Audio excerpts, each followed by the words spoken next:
I'd respond that although a lot of our focus seems to be on the idea that we need to replace our current sources of generation with renewables, I think it's just as important to recognize that we can reduce energy consumption by conservation and efficiency possibly much more cost effectively than we can replace what we have with some other form of generation.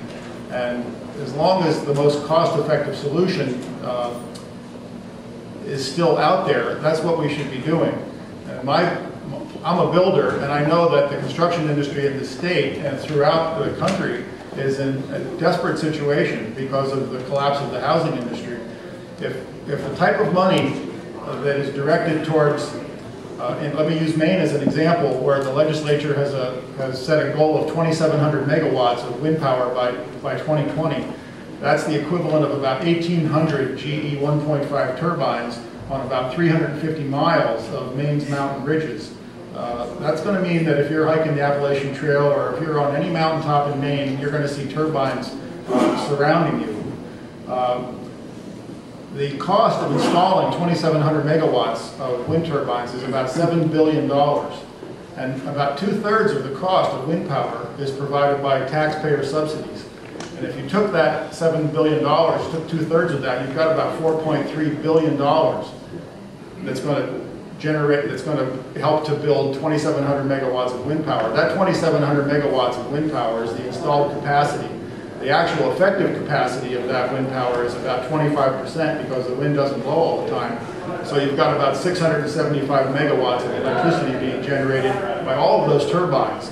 And that's going into a grid that operates at about 16,000 megawatts a day. So it's only about 4% of the electricity needs of the ISO New England grid from all of those turbines. But if you took that tax money, that $4.3 billion, and you directed that towards conservation and efficiency projects, it's about $10,000 for every household in the state of Maine.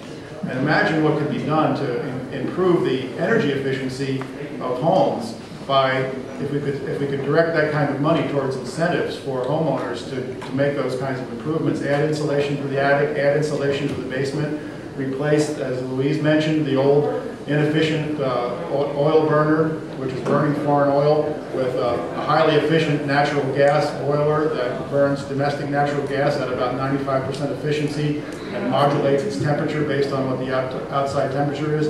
Those are the kinds of things that we should be doing. It would not only put the construction industry back to work, but it would reduce our consumption of fossil fuels at a much greater degree, much more cost effectively than an expenditure of the same amount of money towards renewable energy is going to generate. So we need to do the most cost-effective things first, and it's going to require public policy to be changed for us to accomplish that.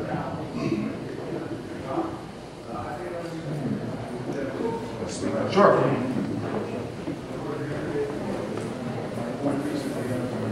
Sure.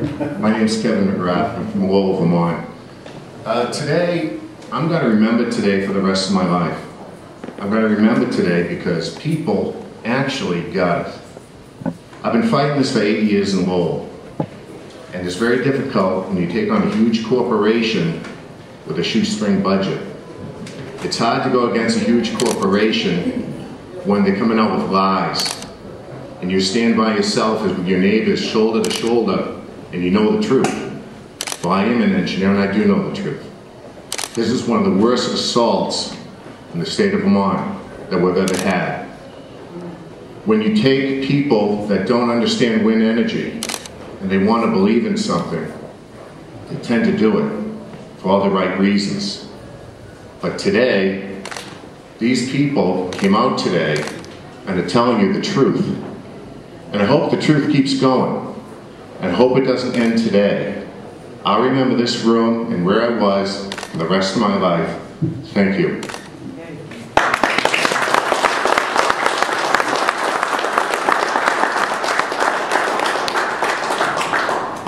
That seems like a good place to stop to me, but anybody else have some comments? Thanks very much for coming. And see you around. Thank you.